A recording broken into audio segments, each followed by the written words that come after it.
Hi and welcome to Owl's Engage layout update. It's now the what's the day? 23rd of January. So happy New Year.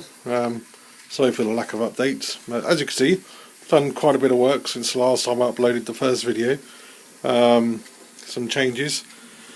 I mean, obviously we've got that part is as much as it was, but what I've done was I introduced the loopback. Got all the outer bits working okay, so I've got basically a large oval on the outside, and then got the necessary crossovers here. The sidings yard, for that I've drawn out the measurement. You could just about see the line there maybe on this of where the goods shed is, not the goods shed, the engine shed is going to go, and the decouplers. I'll probably need to rearrange the innermost one. I think I got it round the wrong way. But yeah, as you can see, got another loco as well. One I really like. It's the Fleischmann Piccolo 7305. It's Swiss mountain rail track tray. It's really runs beautifully. It's yeah, it's not meant to run on these this kind of layout, but as you can see, I've got my spur here ready for my rack rail. Now we'll go into that in just a bit, but here's a cover through the other things as well I've been doing. As you can see, all the points are electrified, so there's no manual switching.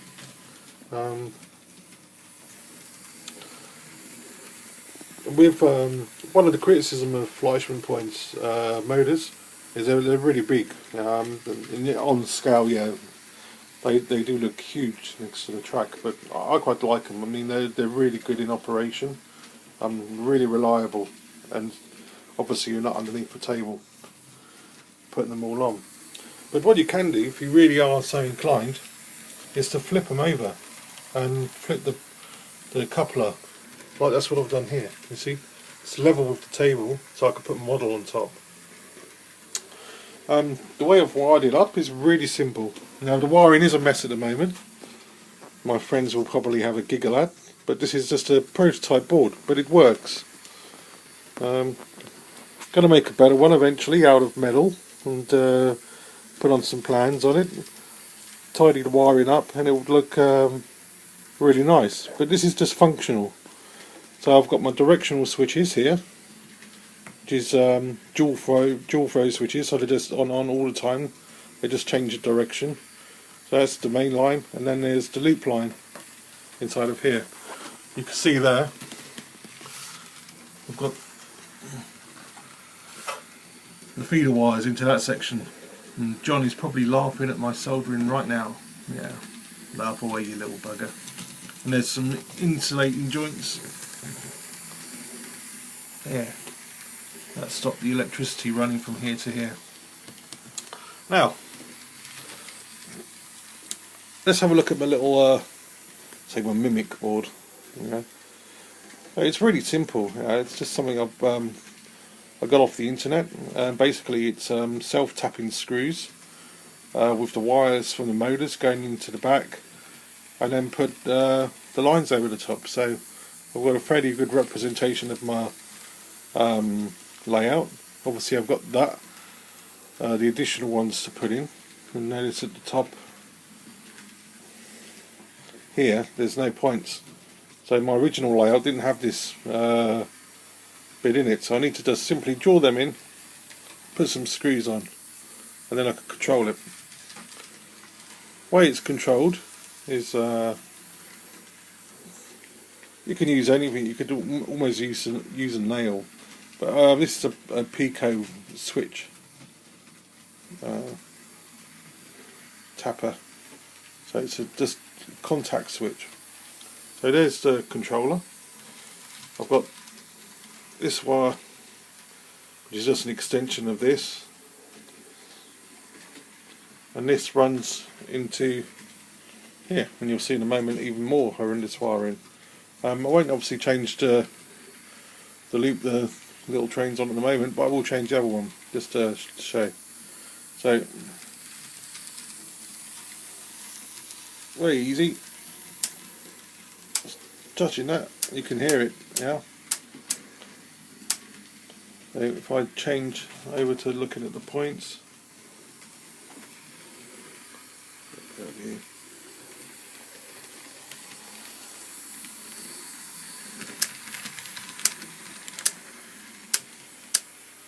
you can just see how reliable that in this switch motor is second hand, and I think it's really old, but it works.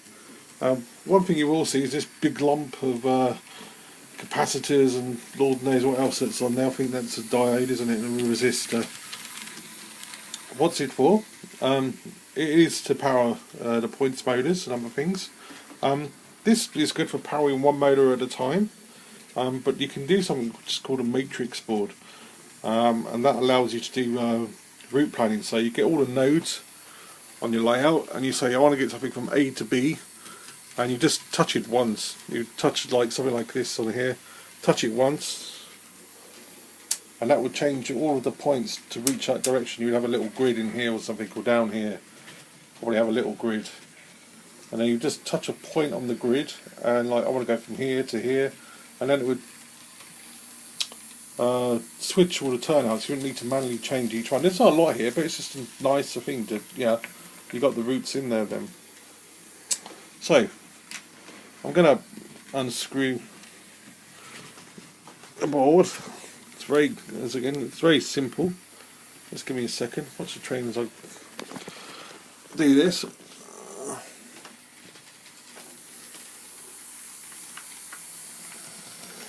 Probably can't see the train.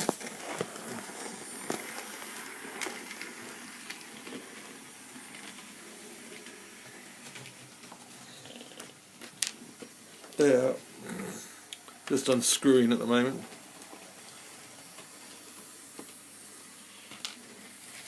So, here's the horror. Oh, with me knocking my train over.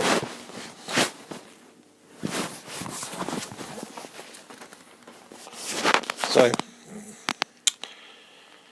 there's the wiring, very untidy, but largely it works. So here's my dual position switches.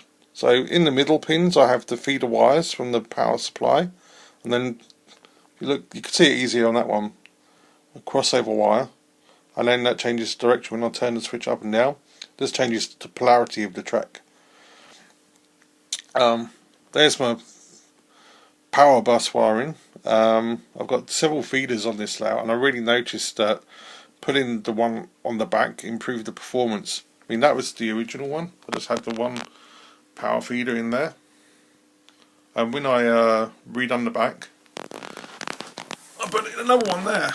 So between the two distances, I've now got one on the inner loop and one on the outer loop, and that's really improved the performance of the little train going around. But back to the wiring here. So what did I do? So you'll see here, this is like all the power. So I've got some I'll call it choke block, terminal block, and power line in from the CDU, and let's loop them all together. And then for every point, it will have 3 wires. It will have like the power feed, which is the black wire you see there, and then the left and right phase, which is the brown wires.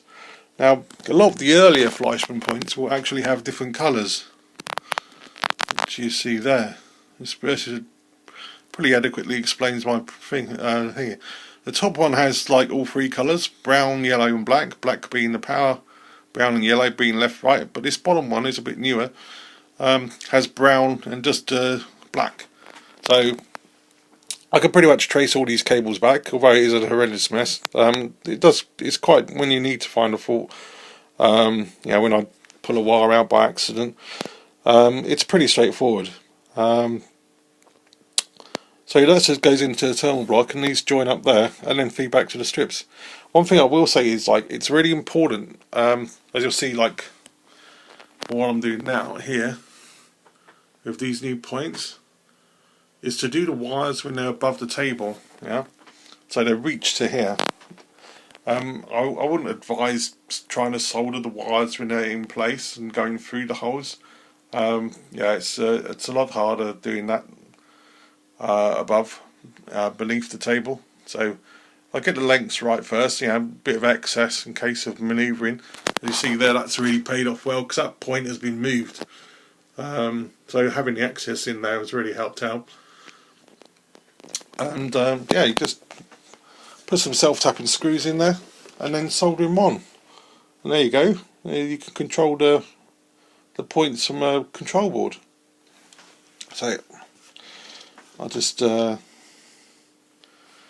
the train back on the tracks for a minute. Give me a moment.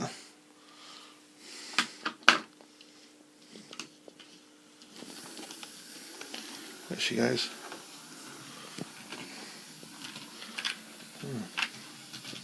Yeah, you can see our little train really is a nice thing.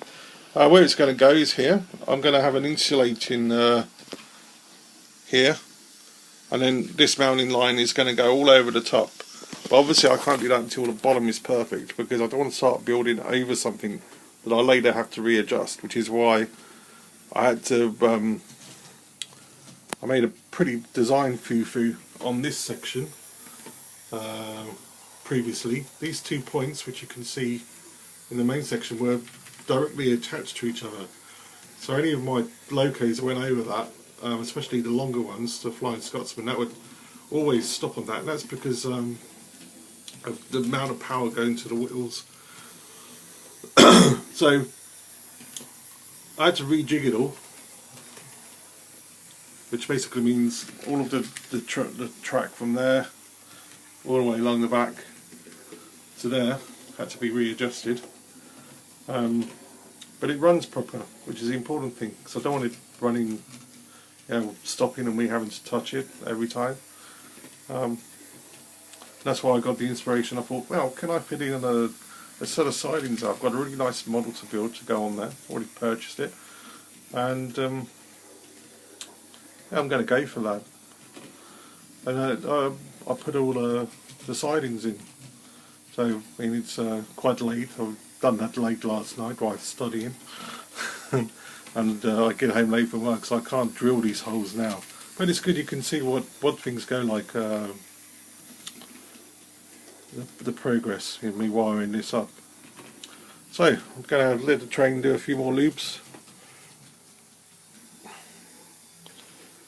See how it go round. Yeah. Brilliant little loco. Really do like this, and it can go up that gradient here, and that gradient there is going to be super steep. And a very nice Japanese guy, you can search for it on the YouTube as well, it's the same model. Well, it's a rack and pinion railway, and he sets it very steep, and he demonstrates the need for rack and pinion rail over just the regular rails, and as the train goes up the rack and pinions, it's just brilliant. I wouldn't do it to one of my own locos, to be perfectly honest, but it's a very, very visual aid of how good the little locos run on the rack and pinion. They actually do something. It's not just for show. Actually, one thing I can show you is just how cool this little train is. You see in there? Can we see that in any detail? So it's got the rack in the middle, and it's got another set of wheels in there as well. Excuse me, I don't precisely know what all of them are for. Maybe just an internal interconnect that makes all the wheels move.